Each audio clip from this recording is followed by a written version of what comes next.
Loss comes in many forms, and usually in unexpected ways. It can be devastating, leaving you facing an uphill struggle to go on with life without someone you thought would always be there. But life does go on, and even in the deepest despair, we can find hope. Welcome to Grief Relief with your hosts, Drs. Gloria and Heidi Horsley, brought to you by the Open to Hope Foundation, helping people find hope after loss. And now here's Dr. Gloria and Dr. Heidi.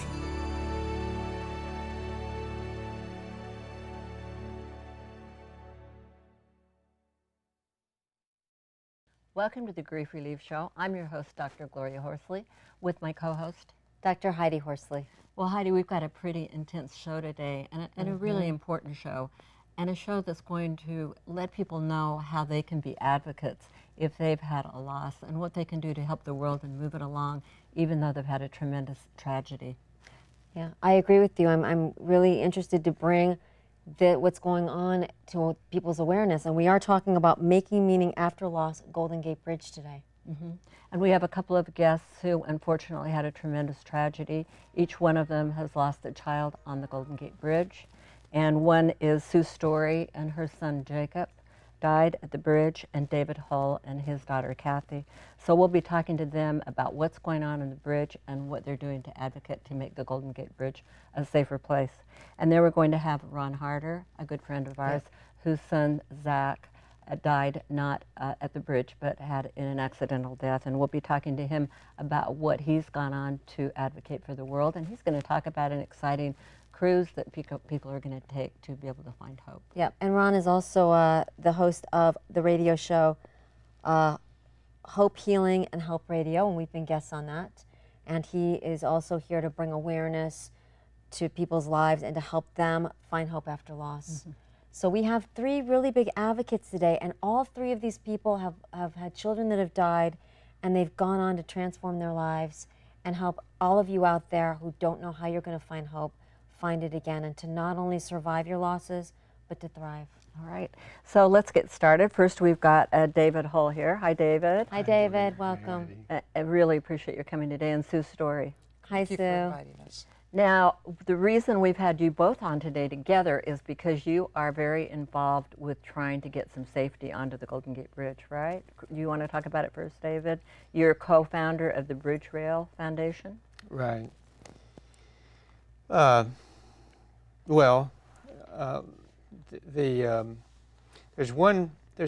all have different purposes as we go through life. They shift from day to day. There's one legal citizen of California that has had only one purpose for its entire existence, and that's the Bridge Rail Foundation, which was incorporated as a California nonprofit, a legal citizen of the state, in December 2006. Our one purpose is to see a suicide deterrent system on the Golden Gate Bridge. Now tell us, how many people have jumped, Sue? Do you know? I think there's been documented cases. There's been over 1,600 people that have documented to have jumped. That means either witnessed or they've retrieved their bodies. 1,600. That's amazing. I had no idea. I've got to tell you, before we did the show, you guys are really building awareness for me because I didn't realize this. And that's only the documented. There's many others that haven't. And only how many people have actually survived, David? 32. That's fewer than 2%. Wow. We did a straw vote a 3 years ago among a group of 12 or 15 survivors to ask how many of you have bodies. Only half of them. Only half of the people found the remains. So they weren't counted. Okay. And you were saying before the show that I think you said 3 people a month jump off the Golden Gate Bridge. Is that true? The 40-year average Okay. is about 30 a year. Last year there were 46. And August was the highest month ever.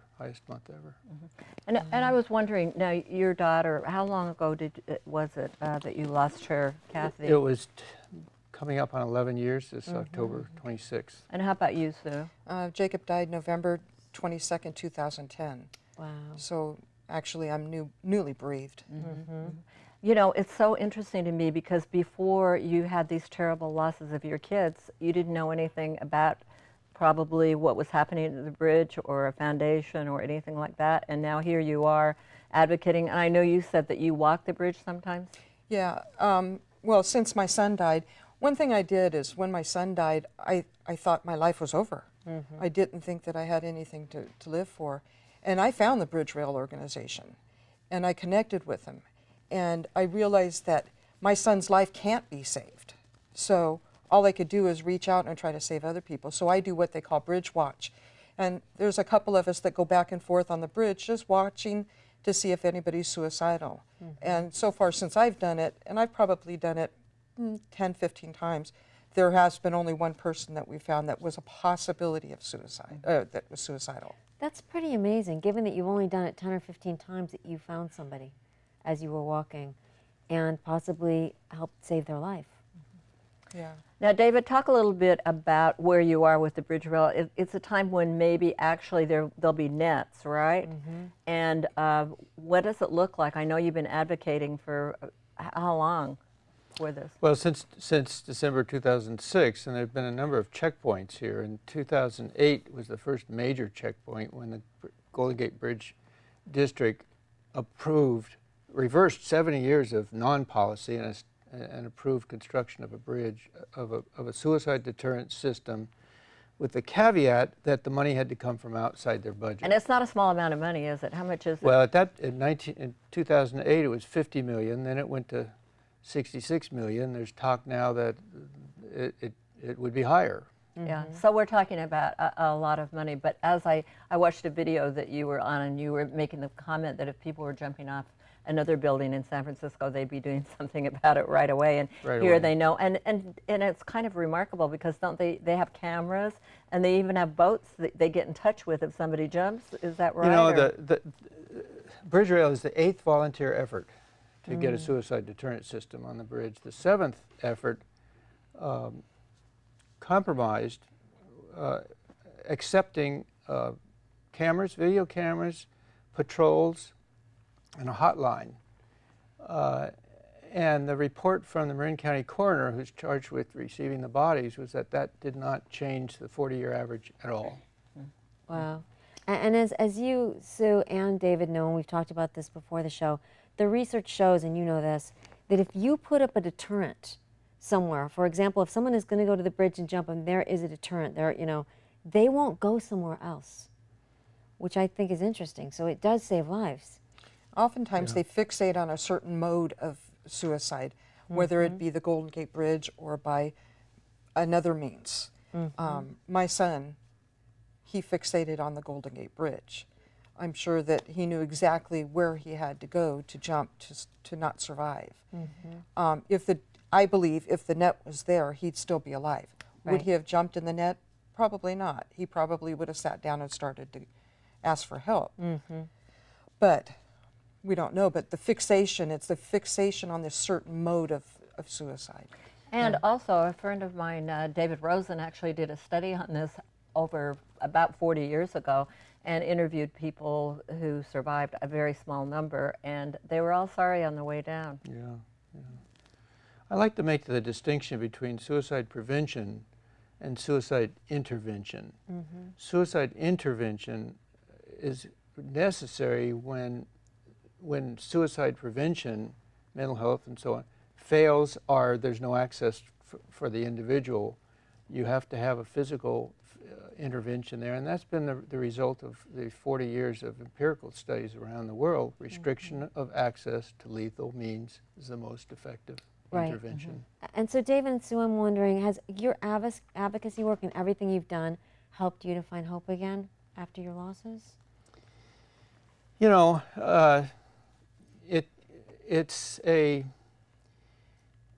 for me it was 18 months of, my daughter's death was a sacred thing in a circle. Nothing could be in there. Yeah, that makes sense. And by degrees, I came to realize that, you know, I had a choice.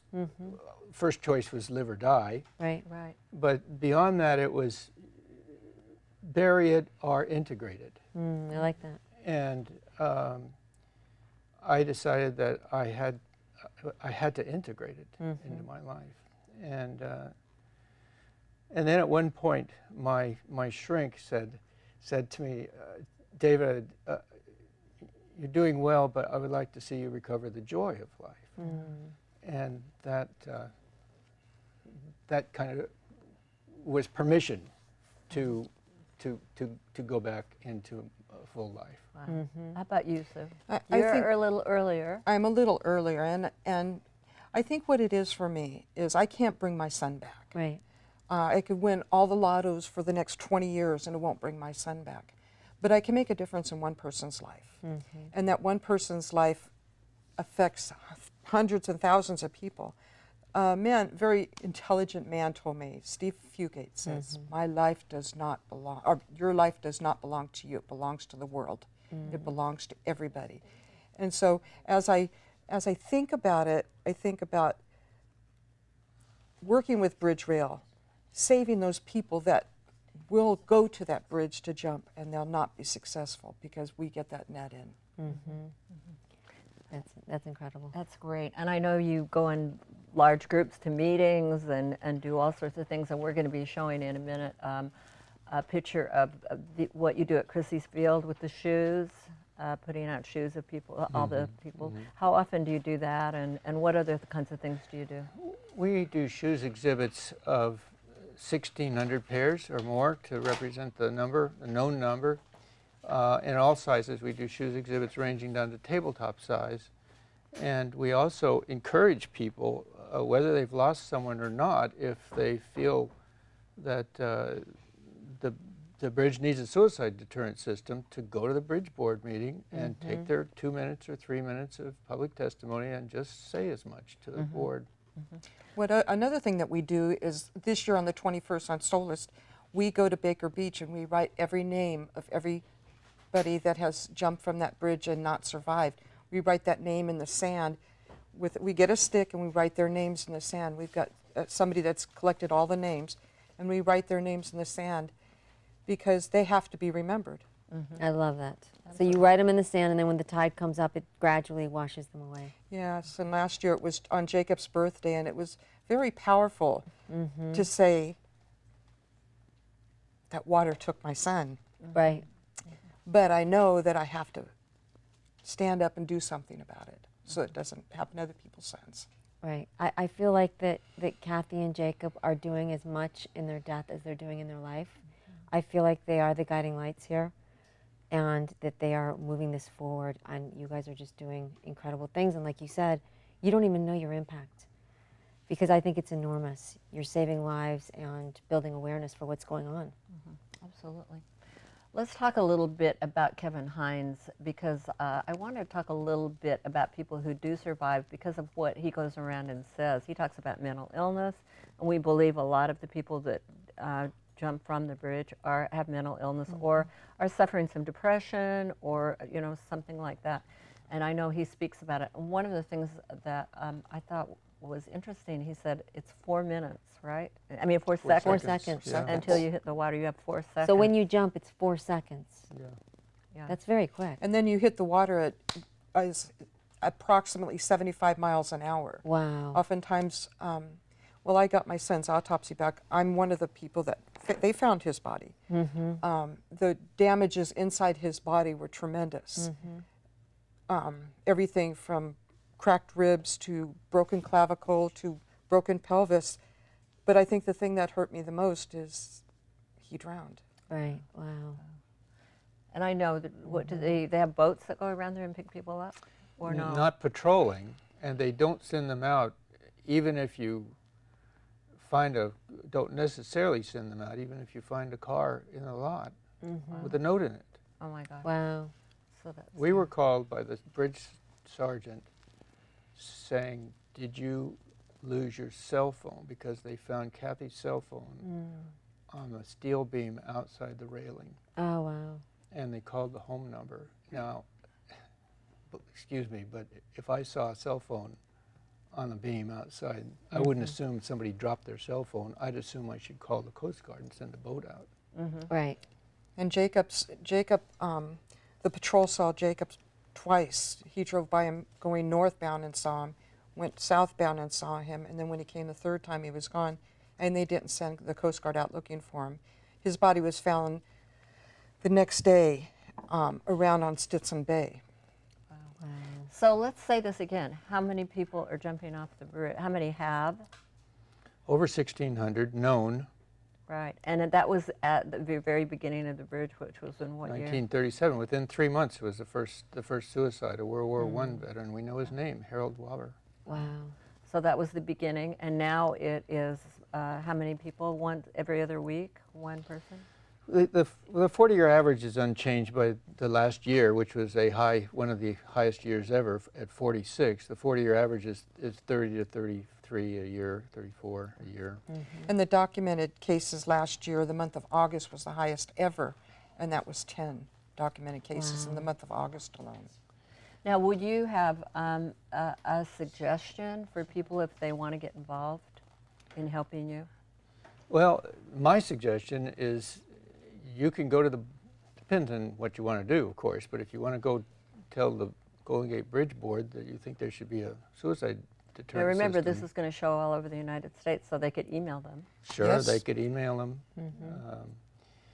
They could also contact us at bridgerail.org and just indicate an interest in assisting. All right. So bridgerail.org. Yeah. Yeah, I want to Okay. thank you both so much for being on the show and for all of the work you're doing and in your kid's name. And our heart goes out to you for this terrible loss that you've had also. Thank you. Yes. Thank you, David and Sue, and keep fighting the good fight. This is really important work you're doing. We're going to see a picture now that Kevin Hines did, a little video clip of the shoes that you do at Chrissy Field. And thank you so much. Thank you. Good. We're here at Chrissy Field under the beautiful, iconic, but severely deadly Golden Gate Bridge, the bridge that has become a harbinger of death to those who are suicidal, to those who know not what they're doing, are so mentally unstable they cannot bear to live. This is the Whose Shoes event, sponsored by the Bridge Rail Foundation at bridgerail.org. And these are the shoes of those who have been left to die at the Golden Gate Bridge. These are the shoes, the symbolic shoes of the people who are no longer here and cannot speak for themselves. So we are in effect speaking for them. We are praying for them. We are hoping that no more have to die at that bridge, that they put up a net, that we stop this atrocity, and we save lives. Wow. Well, Ron, welcome to our show today, Ron Harder. It's good to be here. Really good to see Heidi and Gloria. It's just an amazing privilege to be here and talk about our losses. Yeah. Hi, Ron. We're glad to have you here. I know you're doing so much in the field of grief and loss. You've got the radio show. You are, let's see, you have a funeral home that you own. You speak a lot, so you're out there in the community educating people, building awareness, and of course you're doing it to honor your son, Zach, who died when he had an accidental drowning. And that's his picture. Yeah, that's his picture right there. We're really proud of him. And just a quick review of our story. Back in 2006, we were on vacation in Virginia, and we got that call that nobody ever wants to get from our next to the youngest son saying that Zach had drowned. And it was so devastating. It was a terrible thing. It was on June 10th, interestingly enough. And that anniversary is coming soon, and we will be working through that together as our family meets to talk about him. But you know, one of the things that happened was after we got back to the West Coast, we were in Virginia, as I said, we had people surround us and really help us, and that was an amazing thing, and especially for Chris, as our good friend Denise Peterson was there for her and listened to her and helped her out. We become so close to Alan and Denise. It's been a privilege to know them. But we also met with a grief counselor, and he said to us, you know, you're going to ask why for the rest of your life. But he said, you know, you're not going to get an answer. The better question is how and what. How can something good come out of this, and what would God want us to do with our loss? I love those questions. Yeah, and so we begin to think about that. What is it, God, that you want to do? How do you want to work in all of this? And so we began to think about a passage of Scripture in 1 Corinthians, or 2 Corinthians chapter 1, verse 3 and 4. It talks about how God is a God of comfort. And He wants to comfort us so that we can comfort others also with the comfort we've received. And so Chris and I got to thinking about that and saying, you know, maybe what we should do is start thinking about ways we can learn how to help other people with grief. Now, how far were you down the road when you started thinking this? Oh, Ron? that was Wow. just really probably 6 months or so. Wow. Yeah, 6 months. We just felt like we needed to find a purpose in this. And so we started going to grief share classes and started doing other things and learning things. And my wife really was the first one to kind of step out. And she and Denise started a mom's group. Yeah, I knew Denise had a mom's group. Yeah, she had lost a son a year before. Yeah. And it was called the Sean Sullivan Project, and that led to that group. And so I kind of watched what was going on, you know. And to be honest with you, I wasn't there yet. But I was there as far as beginning to start learning about grief. And then we started teaching grief share classes. Wow. And Now, how far down the road was that? probably about a year and a half into our grief, okay? But about the same time, we also began to think about how can we find a purpose, a new purpose in our life? Right. What can we do? And that's when the funeral home idea came to us. That, you know, if we were there at the time when someone had a loss, we could show them that kind of compassion and care and help. And so we decided to open a funeral home. Oh my goodness. That's incredible, I've got to tell you. Wow. I'm kind And of how far down the road was that? That was 2 years. Oh my That's goodness. amazing. Yeah, 2008 is when we opened the doors, and we couldn't have done it without my great nephew Jim Beating. He was there, taught me everything I know about the funeral Now, business. he was in the business already. He was already and in the you business. decided Yeah, to open yours. yeah. So Well, and I'm thinking if I had a loss and I had lost a family member, I would want to go to your funeral home. Because you, look at you, you really understand the grief business. You've personally lost your son. You know what you would have wanted in a situation like that. So I love that you did this. well, I think we're here to make a difference in people's lives, and we try to do that every day. And Jim does a great job, the rest of our staff. And then the next thing that happened is I was interviewed about my business on a radio station, and we realized that we had an opportunity to take it to radio. And I'd had some radio background. So we started a program called Hope, Healing, and Help. Okay, and how can I find that? Because I know you interview a Okay. lot of great people on Oh there. yeah, it's hopehealinghelp.com. Okay. Hopehealinghelp.com. And you can go on the web and find it. And I think we have 78 programs on there now. And Wow. all kinds of wonderful guests like you guys. We've been on the Okay? show. It's a wonderful show. So, Yeah. all right, and I know the next thing you're doing is a cruise. Yes, let's talk a little bit about that. February of 2015, we're going to do the first cruise conference. And we're going to have a 4-day cruise, and we're going to go out of Los Angeles, and we're going to have wonderful speakers, okay? And it's an exciting time because people can get away and kind of work on their grief. And the whole concept is recovering from the losses of life and remembering our loved ones we've lost. So we call it the Hope Cruise to Recover and Remember. I like that. And Dr. H. Norman Wright is going to be our keynote speaker, and he's written a book called Recovering from the Losses of Life, so it fits right in. Absolutely. We're excited about it. Well, how fantastic. And how many years has it been since Zach died? It's been almost 8 years. Okay, in 2006, it will be, when June 10th, it is next week, 8 years. Wow. Yeah, and you know, I think it's important that things do change, and a little further down the road, the journey becomes different, doesn't it? It does, and I think it's because you make decisions along the way about what you're going to do about your grief. You're not going to let the grief control you, Right. but you're going to say, wait a minute, I need to do something with this grief.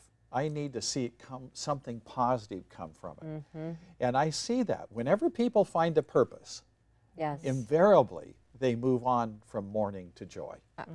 I agree. Purpose and passion and meaning is so important. And I always quote Nietzsche, who said, "He who has a why to live can bear with almost any how." And you certainly have your why. You Well, have we your think so. purpose. You know Yeah. why you're here. And we have met so many angels on this earth that, like you, that are working in this field, trying to help other people because they've had a loss and they want to help others find hope and joy again as we have.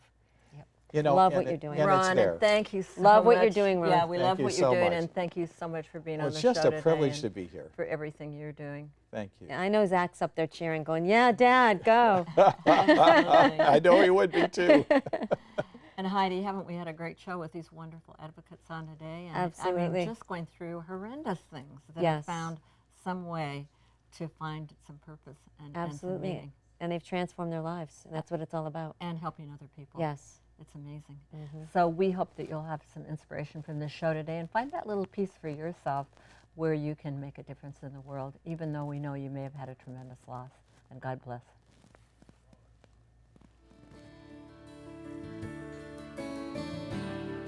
This has been the Grief Relief Show, hosted by mother-daughter team Doctors Gloria and Heidi Horsley.